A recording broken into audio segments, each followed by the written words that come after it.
Hello dear student, welcome to lucky education. Myself Jay Singh Chaudhary.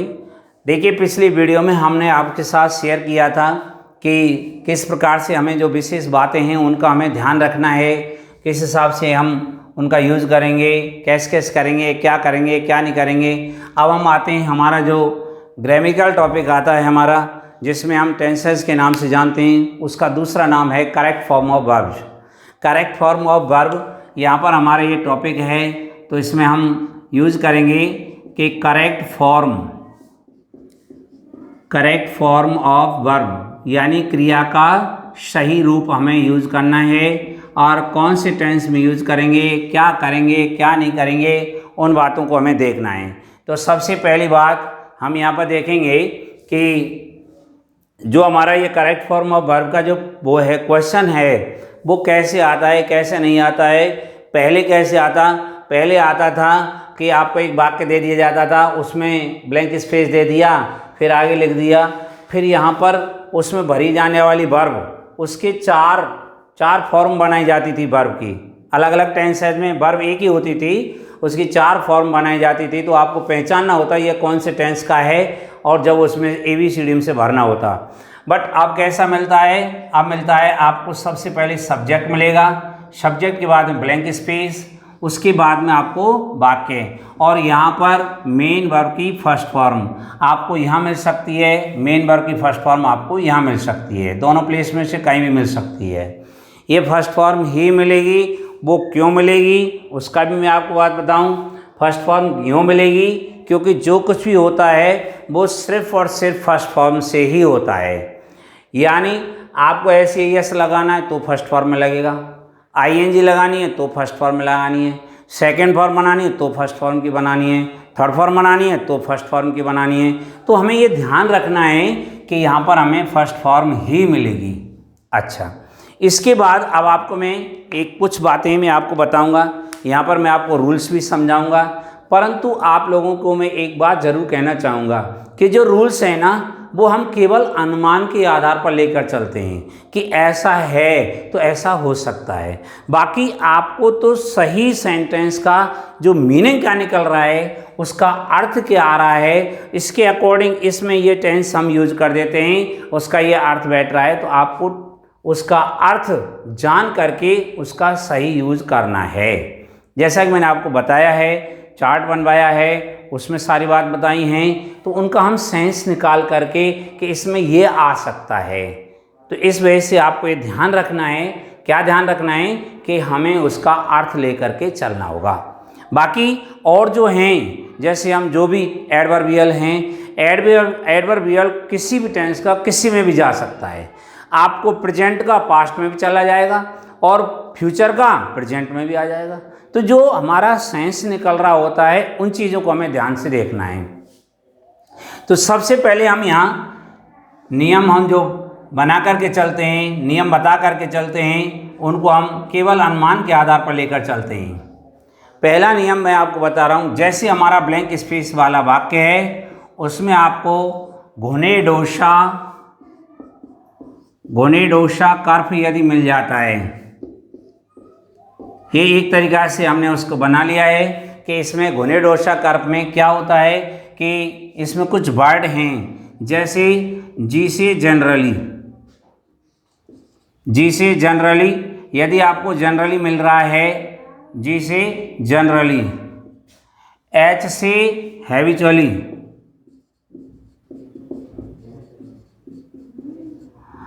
और O से often, A से often, और N से आता है नेवर, E से होता है every plus time, every plus time, every के साथ में आपको एवरी डे, नाइट,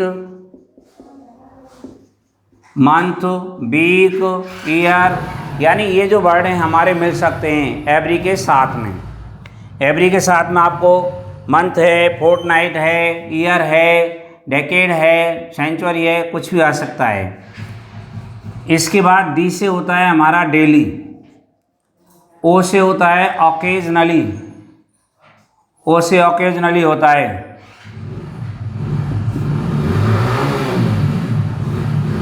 और एस से होता है सेल्डम या समटाइम्स, ऐसे सेल्डम या समटाइम्स। और ए से होता है ऑलवेज, सी से होता है कैजुअली, यू से होता है यूजुअली, आर से होता है रेगुलरली,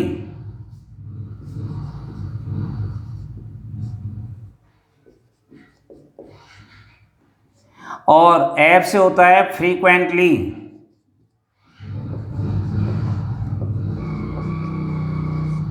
या इसको हम कहें फ्लुएंटली। ये हमारे कुछ वर्ड हैं जिनमें हम ये अनुमान लगा करके चलते हैं, यदि ये वर्ड आ रहे हैं तो उसमें हम प्रेजेंट इंडेफिनिट टेंस का यूज करें। प्रेजेंट इंडेफिनिट, प्रेजेंट इंडेफिनिट में क्या होता है?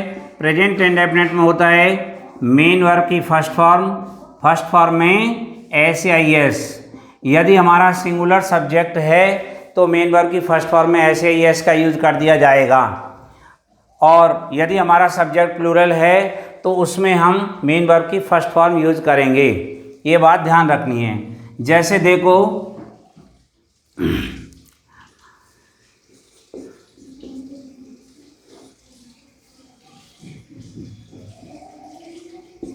ये आ रहा है C blank space come to her office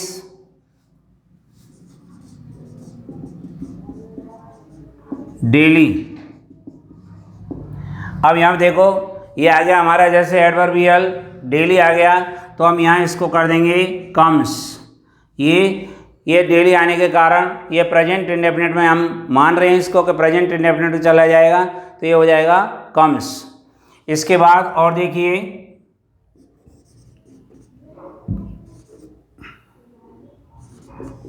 they always, यहाँ वर्ब लिख रही है प्ले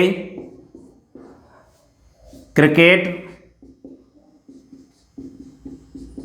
हेयर। अब यहाँ ऑलवेज के कारण हम अनुमान लगा रहे हैं ये प्रेजेंट इंडेफिनिट, तो यहाँ कर देंगे हम प्ले। इसके बाद शी नेवर, यहाँ ब्रैकेट में लिखा हुआ है टेल ए लाई। अब यहाँ नेवर के कारण इसमें क्या आ जाएगा? टेल्स हो जाएगा। ये हो जाएगा शी नेवर टेल्स ए लाई, क्योंकि ये नेवर के कारण हम इसको प्रेजेंट इंडेफिनिट के लिए ले जा रहे हैं। इसके बाद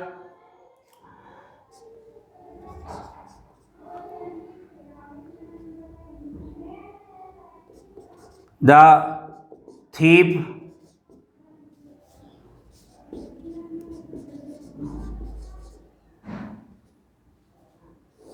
सेल्डम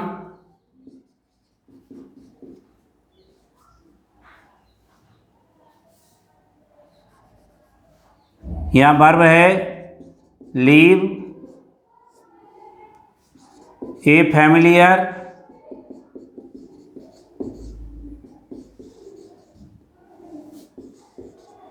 पर्सन फ्रॉम स्टीलिंग। देखो, अब यहाँ सेल्डम आ गया, तो यहाँ थीप सिंगुलर है, इस वजह से हम यहाँ लिख देंगे लीव्स। यानी चोर जो होता है चोरी करने से परिचित व्यक्ति को कभी कभी छोड़ता है, यानी वो उसकी भी चोरी कर ले जाता है, तो ये उसकी क्या है, ये सेल्डम आ गया।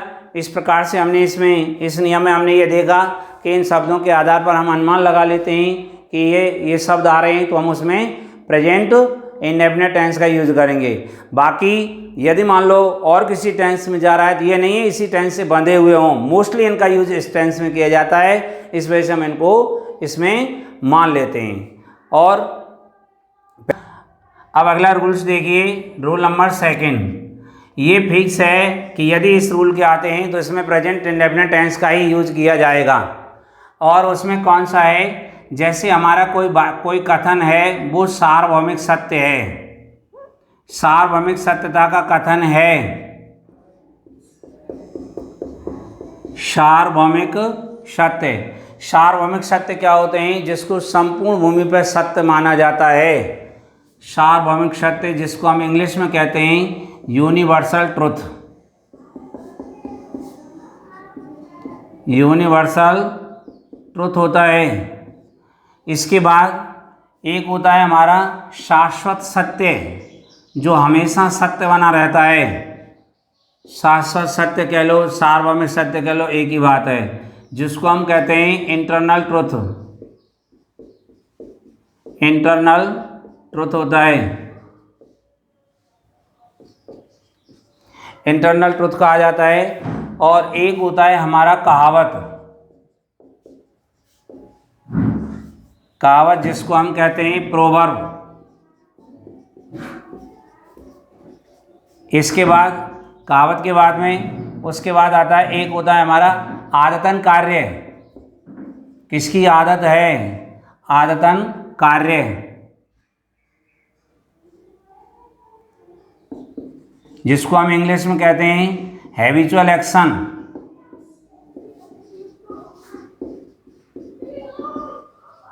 Habitual action. और एक होता है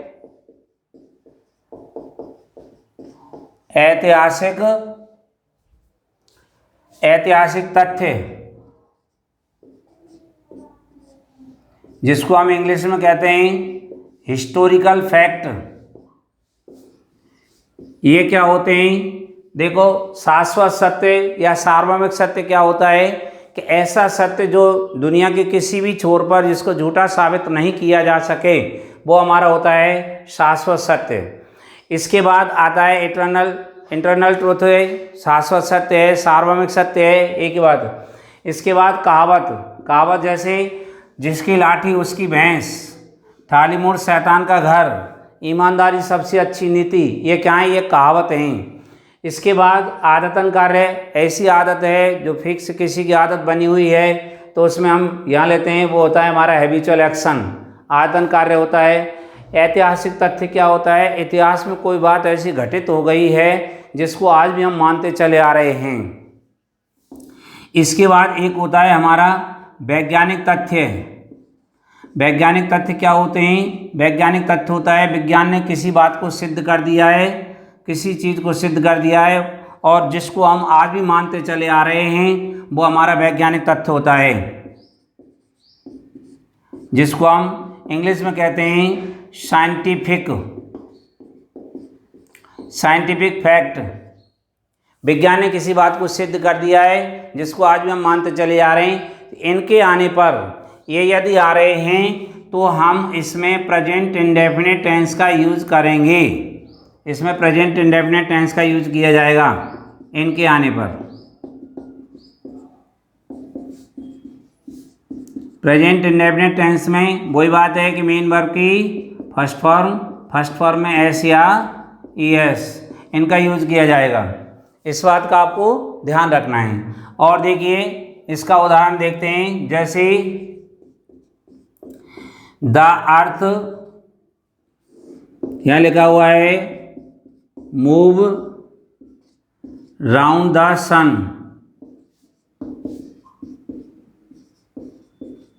अब हम यहाँ लेते हैं तो यह क्या आ जाएगा, द अर्थ मूव। यहाँ ये हमारा सार्वभौमिक सत्य है कि पृथ्वी सूर्य के चक्कर लगाती है, इसको कोई ये नहीं कह सकता नहीं हमारे यहाँ तो नहीं लगाती, ये तो सारी पृथ्वी है जो सूर्य के चक्कर लगाती है, तो ये प्रेजेंट इंडेफिनिट में लिखा जाएगा और ये हो जाएगा मूव्स। और जैसे है द स्टार्स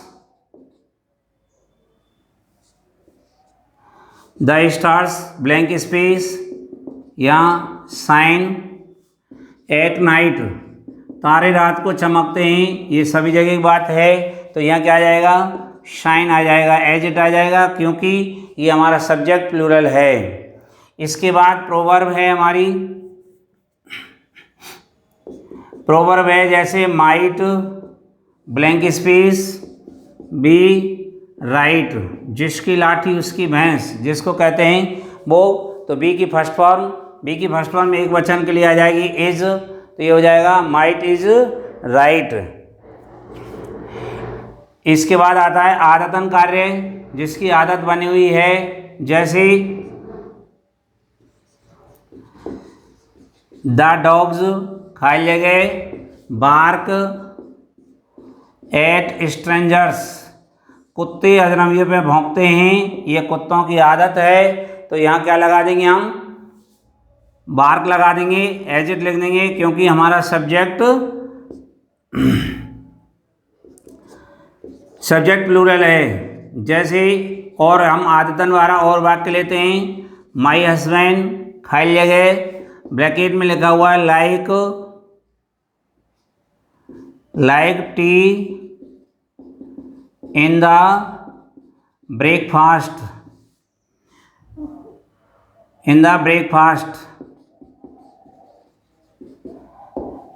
तो यहाँ इसकी आदत बताई जा रही है कि नाश्ता में उसको चाय पसंद है, तो यहाँ लिखेंगे लाइक्स, ऐसे कर देंगे इसको। और उसके बाद आता है हमारा हैबिचुअल एक्शन हो गया ऐतिहासिक तथ्य, इतिहास में बात घटित हो चुकी है कोई, जैसे महात्मा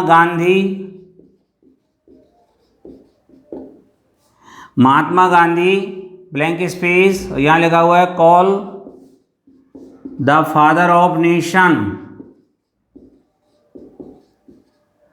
अब इसमें हम प्रेजेंट इंडेफिनिट टेंस यूज करेंगे, तो हमें क्या यूज करना है, यहाँ कॉल्स नहीं लगाएंगे, यहाँ लगाएंगे इज कॉल्ड। क्यों, उसका रीजन है कि महात्मा गांधी को कहा जाता है, महात्मा गांधी नहीं कहते, महात्मा गांधी को कहा जाता है, राष्ट्रपिता जो कहते हैं हम महात्मा गांधी को कहते हैं। तो प्रेजेंट इंडेफिनिट का जब हम पैसिव बनाएंगे तो बनता है एजएमआर प्लस मेन वर्ब की थर्ड फॉर्म, जो मैं आपको पहले बता चुका हूँ। इसके बाद अगला आता है हमारा वैज्ञानिक तथ्य, जैसे water blank space contain hydrogen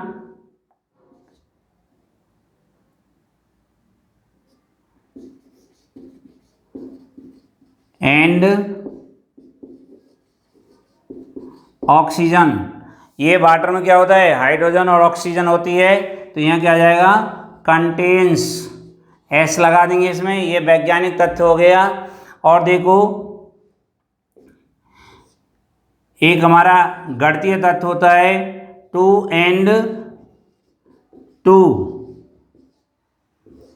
B 4, हम यहाँ लेंगे तो 2 और 2, बी की फर्स्ट फॉर्म लगाएंगे इज, 2 और 2 4 होते हैं। तो ये हमें आपको ये सेकंड रूल्स जो मैंने आपको समझाया, इसको आप अच्छी तरह से देखिए। और इसके बाद अब हम आगे, पहले आप इनको नोट करें, फिर हम आगे और बताते हैं आपको। अब हम आज के वीडियो में इतना रखते हैं, फिर अगले वीडियो में हम आगे देखेंगे, अगले रूल्स करेंगे, तो उनको आप ध्यान से सुनें, ध्यान से देखें और नोट करें। Thank you.